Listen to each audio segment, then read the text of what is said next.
امیرالمومنین علی علیه السلام فرمود من قوی هواه ضعف عزمه، کسی که هوای نفسش قوی باشه ارادش ضعیفه. میگه ارادم ضعیفه. آقا تو تبعیت از هوای نفس داری، من تبعیت ندارم از هوای نفس، چی کار میکنم؟ لازم نیست کار خاصی بکنی. هوای نفس سواره.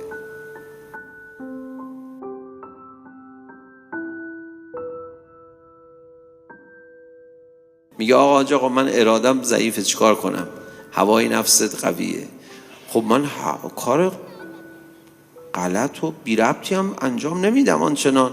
اصلا لازم نیست تو حتما بری کارهای بی خود و بی ارزش انجام بدی تا هوای نفست قوی باشه. نه، تو ممکنه بچه نماز خون باشی، نماز خوندن مطابق هوای نفسته، اتفاقا گناه خیابونی هم اتفاقا مخالف هوای نفسته، اونم انجام نمیدی، ولی هنوز هوای نفست رو دست نزدی. ولی اعتبار پیدا کردن تو مسجد و محل این مطابق هوای نفسته. حاضری 100 نفر رو ببری به خاطر اعتبار خودت. و همین دلیل ممکنه غیبت کنی از دیگران به خاطر اعتبار خودت. خب تو هوای نفسی هستی دیگه، یه دونه غیبت هم داری، بدبخت بیچاره کاری نمی‌کنی. اینقدر آدم قوی میشه عزمش در جریان مبارزه با هوای نفس، اینقدر قوت پیدا میکنه که اصلا کارهای خارق العاده انجام میده. وقت حکومت حضرت یا بقیت الله میفرماید در زمان حضرت هر مؤمن قدرت 40 مرد قوی رو پیدا میکنه. ما اینجا گود زورخونه بوده، همه گفته بودن یا علی، مثلا یه سرصدایی کرده بودن.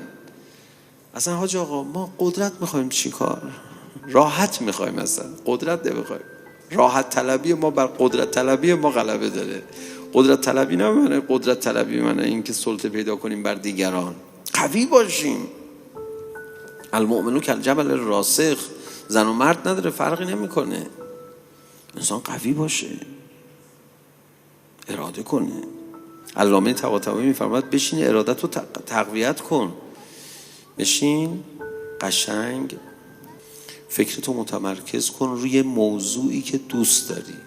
بعد ذهن میپره برش گردون، میپره برش گردون، میپره حواست پرت میشه برش گردون. بگو من الان 1 ساعت درباره یه موضوع فکر میکنم. اصلا شما برنامه بذار، خبر برات میرسه، پیام برات میرسه، برنامه بذار. بگو من مثلا 3 ساعت یه بار نگاه میکنم، یه خبر وحشت از انگیزناک اومده من باید الان نگاه کنم. ببین من برنامه دارم 3 ساعت. تو غلط به ذهن خودت بگو، نه ترس، ناراحت نمیشه. تو غلط کردی، من نگفتم 3 ساعت دیگه. صفر بشو.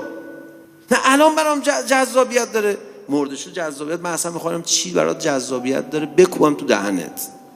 عدو که نفس و کلتی بین جنبیک، بدترین دشمن تو نفس توه. اینو بیار تو سبک زندگی. من قوی هوا، کسی هوای نفسش قوی بشه ضعیف میشه عزمش ضعیف میشه. اینقدر آدم قوی میشه عزمش در جریان مبارزه با هوای نفس، اینقدر قوت پیدا میکنه که اصلا کارهای خارق العاده انجام میده. بشین ارادت رو تقویت کن.